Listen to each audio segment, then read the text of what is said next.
हमारे पास अवेलेबल है cost management techniques. Cost management techniques क्या होते हैं? कॉस्ट मैनेजमेंट टेक्निक्स में सबसे पहले हमारे पास निकल के आ रहा है कि कॉस्ट मैनेजमेंट टेक्निक में सबसे पहली चीज़ होती है कॉस्ट कंट्रोल का मतलब और कॉस्ट रिडक्शन का मतलब समझो। कॉस्ट कंट्रोल का मतलब होता है कि आप कॉस्ट को कंट्रोल करने की कोशिश कर रहे हो, मतलब कि हमने कहा कि हमने बजट बनाया, स्टैंडर्ड बनाया, हम कॉस्ट को कंट्रोल करेंगे, that is cost control.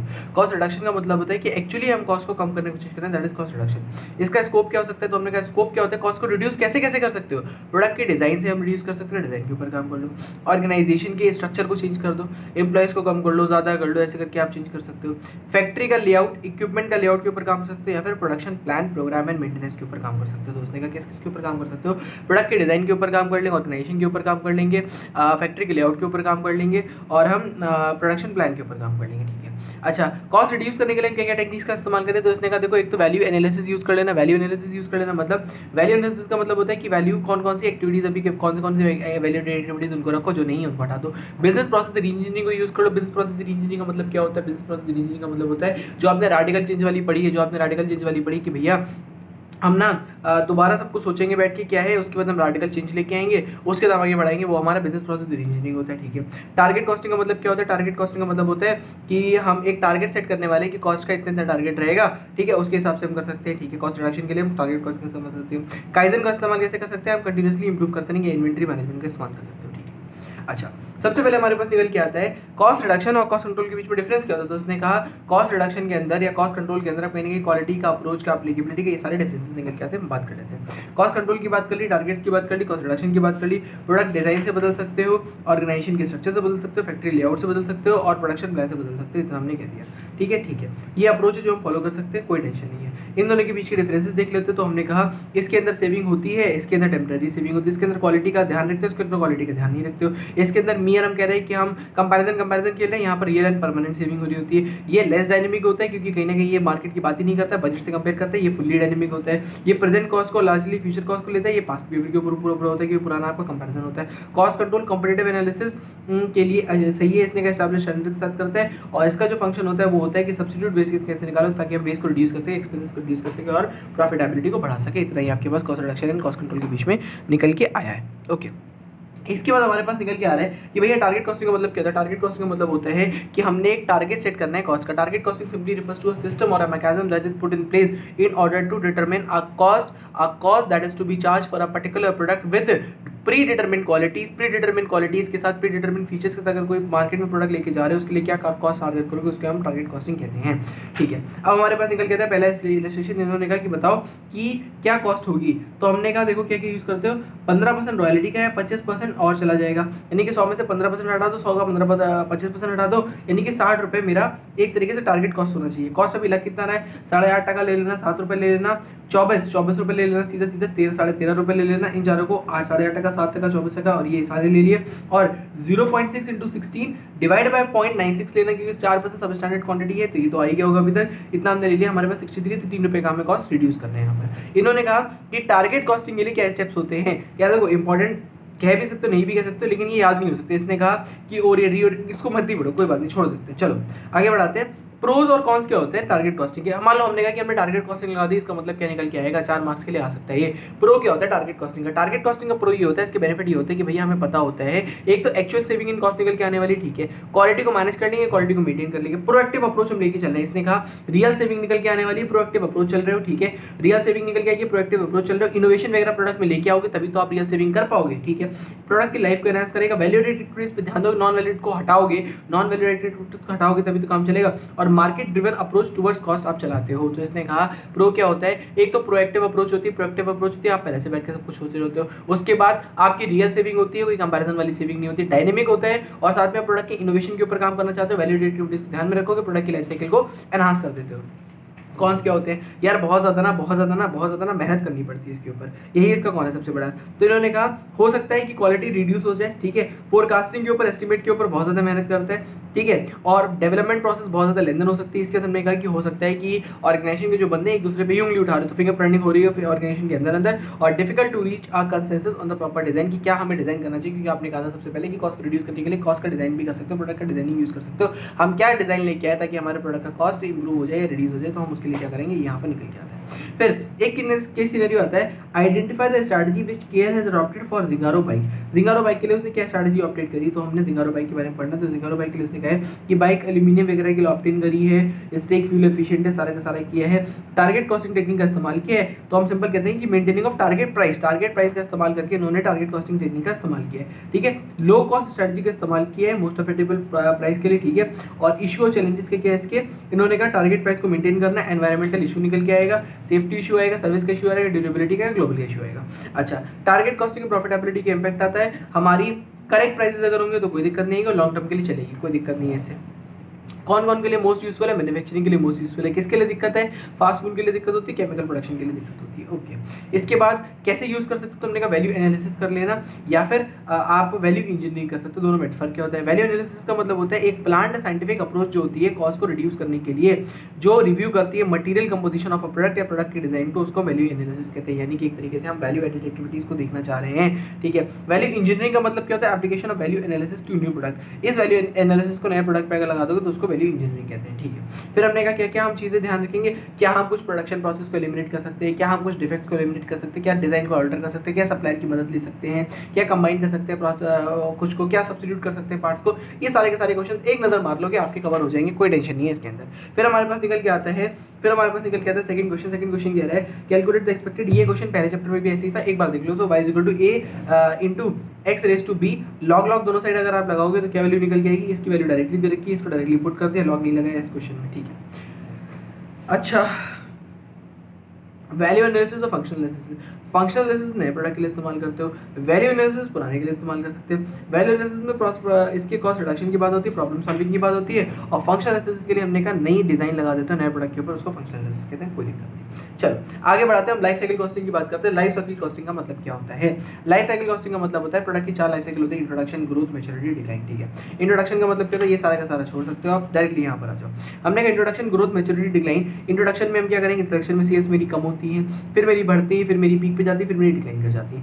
Cost यहाँ पर मेरी ज्यादा होती है कॉस्ट, क्योंकि कस्टमर्स कम होते हैं, यहाँ पर कॉस्ट कम होती है, फिर और कम होती है, फिर इतनी ही रहती है। प्रॉफिट, यहाँ पर प्रॉफिट नहीं होते, प्रॉफिट बढ़ते हैं, प्रॉफिट होते हैं, इसके बाद प्रॉफिट कम हो जाते हैं। कस्टमर, नया वाला जो इनोवेटर होता है वो कहता है भैया हमें माल ट्राई करना है, अर्ली अडॉप्टर करते हैं, लगार्ड्स यहाँ पर आते हैं। ठीक है, कॉम्पिटिटर कम होते हैं, नंबर बढ़ते हैं और बढ़ते हैं, उसके बाद कम हो जाते हैं। ठीक है, स्ट्रैटेजी क्या लगाओगे, प्रोडक्ट के लिए हमने कहा बेसिक प्रोडक्ट दो, फिर प्रोडक्ट के अंदर कुछ मॉडिफिकेशन ले आओ, फिर प्रोडक्ट के अंदर और मॉडिफिकेशन ले आओ, फिर फेज आउट वीक आइटम्स को हटा दो। प्राइस, कॉस्ट प्लस प्राइसिंग से चल जाएगा, प्राइस करो ताकि मार्केट में पेनिट्रेट कर दो, फिर मार्केट को कैप्चर करने की कोशिश करो। एडवर्टीजमेंट, थोड़ा थोड़ा प्रोडक्ट का बिल्डअप अवेयरनेस कर दिया हमने, इसके बाद मार्केट में मास मार्केट में किया, ब्रांड डिफरेंसेस के ऊपर कोशिश करी, फिर हमने रिड्यूस कर दिया। डिस्ट्रीब्यूशन, सेलेक्टिव डिस्ट्रीब्यूशन, इंटेंसिव, मोर इंटेंसिव। देखो यहाँ पर जाके ना मोर हो जाएगा, फिर यहाँ से बाहर होना शुरू हो जाओगे।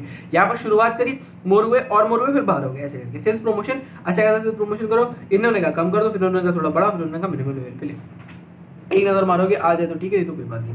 बेनिफिट क्या होता है प्रोडक्ट लाइफ साइकिल के, प्रोडक्ट लाइफ साइकिल में अगर आप लगाते हो तो इसने कहते हो लॉन्ग टर्म रिवॉर्ड निकल के आएगा, एक्यूरेट डिलीवरी, रेवेन्यू कर सकते हो, लॉन्ग कॉस्ट। देखो आप ना इतना कह लो कि प्रोडक्ट लाइफ साइकिल से हम क्या करते हैं, हमारे पास एक एस्टिमेट होता है कि क्या कॉस्ट लगने वाला है, क्या रेवेन्यू आने वाला है, उसके बेसिस पे हम प्रोएक्टिव अप्रोच रख पाएंगे, उसके बेसिस पे हम डिसीजन रख पाएंगे, मैन्युफैक्चरिंग कॉस्ट वगैरह को कंट्रोल कर पाएंगे, रिसर्च डेवलपमेंट में कॉस्ट लग पाएंगे, इतनी मेरे पास इसमें निकल के आता है बेनिफिट्स इसके। और अगर बात करें कि कॉस्ट की बात कर लो तो हमने कहा कि बहुत ज़्यादा क्लैरिकल प्रोसेस होती है, हर जगह क्लैरिकल प्रोसेस होती है, टाइम टेकिंग प्रोसेस होती है, नहीं समझ में आता है। इसके यूजेस क्या होते हैं, प्लानिंग टूल के तौर पे, कंट्रोल के तौर पे, फोरकास्ट के तौर पे इसको यूज कर सकते हो। इन दोनों में कुछ नहीं करना है, 1/1.12 12 साल के लिए ले लोगे और उसके डिवाइड पे इसका प्रेजेंट वैल्यू फैक्टर ले लो, ये तो आज का ही, इससे निकालने वाला क्वेश्चन। इस क्वेश्चन में क्या पूछा है, उसने कहा है कि भैया बता दो कि कौन से कॉस्ट इनकर होते हैं 4 फेजेस में। डिजाइन में कौन सा कॉस्ट इनकर होता है, यार हम किसी प्रोडक्ट की डिजाइनिंग कर रहे होते हैं तो क्या करते हैं, रिसर्च एंड डेवलपमेंट का, डिजाइन का, टेस्टिंग का कॉस्ट इनकर होता है। मैन्युफैक्चर करने चलेगा, रॉ मटेरियल लगाओ, लेबर लगाओ, एफिशिएंसी लगाओ, सब कुछ लगाओ, वो सारा होता है। ऑपरेशन में क्या होता है, ऑपरेशन का मतलब क्या होता है, मैन्युफैक्चर करने के बाद ऑपरेशन का यहाँ पे मतलब निकल गया कि एक तरीके से उसको बना लिया, उसको बेचने जा रहे हो, तो उन्होंने कहा बेचने जा रहे हो तो मतलब कि डिस्ट्रीब्यूशन का, एडवर्टीजमेंट का, वारंटी का खर्चा होगा। एंड ऑफ लाइफ में क्या खर्चा होता है, एनवायरमेंटल क्लीन अप कॉस्ट, या फिर हम उसको एक तरीके से मार्केट से हटाना चाह रहे हैं या मार्केट में लेके वैसे करना चाह रहे हैं, तो वाली कॉस्ट, डीकमीशनिंग की कॉस्ट मेरी यहाँ पे निकल के आएगी। ओके, पैरेटो एनालिसिस कहते हैं, पैरेटो एनालिसिस होता है कि Pareto simply refers to 80-20 rule, यानी कि 20% 20% कस्टमर मेरा 80% प्रॉफिट कमा के देता है, ठीक है। 20% प्रॉब्लम्स की वजह से, 20% चीज़ों की वजह से 80% प्रॉब्लम होती है, ठीक है। 20% कस्टमर रेवेन्यू देता है, 20% सप्लायर 80% ये देता है। ये मेरा पैरेटो एनालिसिस है। पैरेटो एनालिसिस का कभी भी क्वेश्चन है, क्या करोगे आप? सबसे पहले तो हाई टू लो में अरेंज कर देना, हाई टू लो में अरेंज कर देना, जैसे कि ये वाला है। तो इन्होंने कहा कि हाई टू लो में अरेंज कर दो, उसके बाद टोटल से डिवाइड कर दो, परसेंटेज के तौर पे दिखाते चले जाओ, बात खत्म। यहाँ पे क्यूमुलेटिव दिखा देना। इसके प्रो क्या होते हैं, इसके कॉन्स क्या होते हैं। पैरेटो से आपको बिग प्रॉब्लम को छोटे छोटे टुकड़े दिख जाएंगे, आपको फोकस जो होता है एक पे निकाल दोगे, मैनेजमेंट का फोकस आ जाएगा, बाकी छोटी छोटी चीजें जो होती है छोटों के लिए बांट देना। अच्छा, कॉन्स क्या होते हैं, दिक्कतें क्या होती है, हो सकता है इंपॉर्टेंट प्रॉब्लम कुछ हो जिसपे हमारा ध्यान ना जा रहा हो, जो हमारे नजर से निकल जाए, ठीक है। Applicability of Pareto analysis, application कहाँ का इस्तेमाल कर सकते हो पैरेटो एनालिसिस का? हमने कहा प्राइसिंग के लिए इस्तेमाल कर सकते हैं। क्यों? क्योंकि जो 20% प्रोडक्ट 80% रेवेन्यू दे रहा है उसके ऊपर मैनेजमेंट डिसीजन ले लेगा, बाकी जो 80% प्रोडक्ट 20% रेवेन्यू देता है उसके लिए छोटे मोटे डिसीजन बाकी बंदे ले लेंगे। कस्टमर प्रॉफिटेबिलिटी, जो 20% कस्टमर 80% प्रॉफिट देता है उसके ऊपर हम ध्यान दे लेंगे, उसको और अट्रैक्ट करने की कोशिश करेंगे, बाकी छोड़ देंगे। एबीसी एनालिसिस के लिए 20% जो मेरा एक तरीके से वो होता है ABC stock control, sorry stock control के लिए उन्होंने कहा 20% स्टॉक जो आपका होता है उसका 80% कैरिंग अमाउंट होता है, उस स्टॉक को आप उसका कैरिंग अमाउंट कम कर दो, हैंडलिंग कॉस्ट कम हो जाएगी। फिर हमने कहा एक्टिविटी बेस्ड, 20% जो आपका ऑर्गेनाइजेशन के कॉस्ट ड्राइवर होता है उससे 80% कॉस्ट हो रहा होता है उसको कंट्रोल कर लो, और 20% प्रॉब्लम्स की वजह से 20% चीजों की वजह से 80% डिफेक्ट आता है उनको कंट्रोल कर लो, हो जाएगा।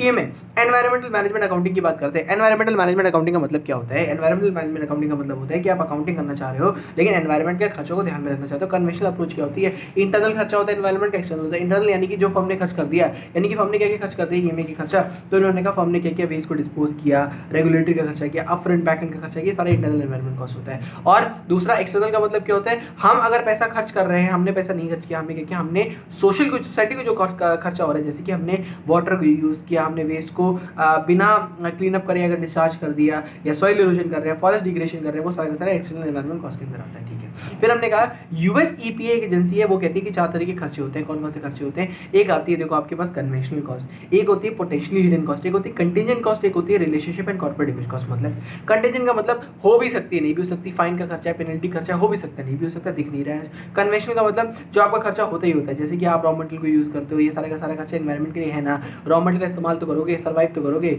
जमीन तो खरीदोगे, बिल्डिंग तो बनाओगे, वो सारा का सारा जो खर्चा है वो कन्वेंशनल के अंदर आता है। पोटेंशियली हिडन का मतलब क्या होता है? यार जो खर्चा होता है, जो एनवायरमेंट का खर्चा होता है, लेकिन आप ना ओवरहेड के तौर पर उसको बांट देते हो, जैसे किसने का रिसर्च डेवलपमेंट का खर्चा हो गया, या फिर एनवायरमेंट कॉस्ट कुछ पे करी, वो सारा का सारा पोटेंशियली हिडन खर्चा होता है। और relationship and corporate image cost, यानी कि रिलेशनशिप हम कॉर्पोरेट इमेज बिल्ड करना चाह रहे हैं, उसके लिए हमने क्या बैनर लगवा दिया, पोस्टर लगवा दिया, वो सारा का सारा खर्चा मेरा relationship and corporate image cost के अंदर निकल के आता है। चारों हेडिंग याद नहीं होनी कोई बात नहीं, कोशिश कर लो। एक कंटीजेंट होती है, एक कन्वेंशनल होती है, एक हिडन होती है, और एक रिलेशनशिप एंड कॉर्पोरेट इमेज होता है।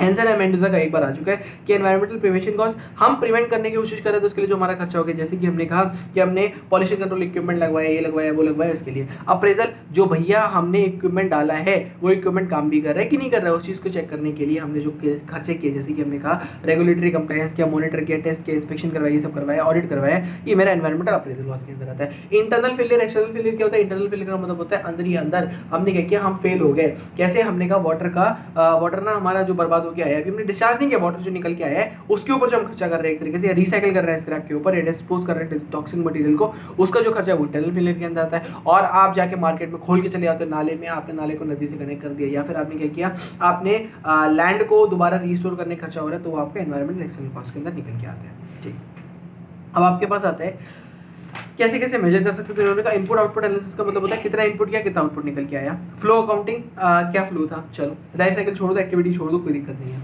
आगे हमारे पास क्या निकल के आता है, एक क्वेश्चन है, ये कह रहा है एनवायरमेंटल कॉस्ट पर किलोग्राम को मेजर करके दिखा दो। क्वेश्चन देखने में थोड़ा सा टफ लगता है, ईजी है। पैकिंग मटेरियल कॉस्ट 3,60,000 है, इन दोनों में बांट दो, किसके हिसाब से बांटोगे, पैकिंग के हिसाब से बांटोगे, एनर्जी को एनर्जी के हिसाब से बांट देना, फाइन्स को फाइन्स के हिसाब से बांट देना, पॉल्यूशन को पॉल्यूशन के हिसाब से बांट देना। बांटने के बाद जो टोटल यूनिट निकल गया उससे डिवाइड कर दोगे, आपके पास एनवायरमेंटल कॉस्ट निकल के आ जाएगी। कंट्रोलिंग एनवायरमेंटल कॉस्ट का मतलब क्या होता है, द मेथड, इन्होंने कहा इसका मतलब होता है the method apply to control environmental cost can be oriented to individual cost. देखो 5 चीजें होती हैं। वेस्ट का मतलब होता है हमने 100 किलोग्राम इनपुट लगाया, मटेरियल लगाया, 80 निकल के आया, 20 तो वेस्ट हो गया ना, 20 जो आपने बर्बाद कर दे वो भी एनवायरमेंट कॉस्ट, इसको हम कहते हैं वेस्ट। ठीक है, इसके लिए मास, इसको कहते हैं मास बैलेंस अप्रोच। ठीक है, वेस्ट के बाद वाटर का मतलब क्या होता है, इसमें इन्होंने कहा देखो एक तो वाटर इस्तेमाल करते हो, फिर वाटर डिस्पोज ऑफ करते हो, दोनों के खर्चे जो आपके होते हैं वो वाटर के अंदर काउंट होते हैं। एनर्जी, जो आप एनर्जी इस्तेमाल करते हो, आप कम मशीन चलाओगे, प्रोसेसिंग कम करोगे तो कम इस्तेमाल होगा, तो एनर्जी सेव कर सकते हो। ठीक है, ट्रांसपोर्ट एंड ट्रेवल, बंदों की इधर से उधर ट्रांसपोर्टेशन, गुड्स की इधर से उधर ट्रांसपोर्टेशन, मटेरियल की इधर से ट्रांसपोर्टेशन ट्रैवल के अंदर आता है। कंज्यूमेबल से रॉ मटेरियल, ज़्यादा से ज़्यादा कंज्यूमेबल से रॉ मटेरियल इस्तेमाल कर रहे हो, कुछ ऐसे टेक्निक निकालो ना कि कम इस्तेमाल किया जाए, पेट्रोल कम इस्तेमाल किया जाए। वो तो हमारे पास क्या क्या निकल के आए, वेस्ट निकल के आया एक, वाटर निकल के आया, कंज्यूमेबल से रॉ मटेरियल निकल के आया एक, और क्या निकल के आया, एनर्जी निकल के आया एक, और ट्रांसपोर्ट एंड ट्रैवल निकल के आया। इसको भी दोबारा देखना है इसको, ठीक है। फिर हमने कहा प्रो और कॉन क्या होते हैं, ईएमए के प्रो होते हैं कि भैया देखो आपकी रेवेन्यू इंप्रूव हो सकती है, आपके ब्रांड इमेज तो बनेगी, कॉस्ट रिड्यूस हो सकती है। कॉन्स क्या होता है, क्या पता कॉस्ट बढ़ी रही, वैसे कॉस्ट इस सब के चक्कर में आपको खर्चा और करना पड़ेगा, बर्डन टॉप मैनेजमेंट के ऊपर आएगा, और फेलियर हो गए तो दिक्कत होनी है, और कोई दिक्कत नहीं आनी है इसके अंदर। ठीक है ओके।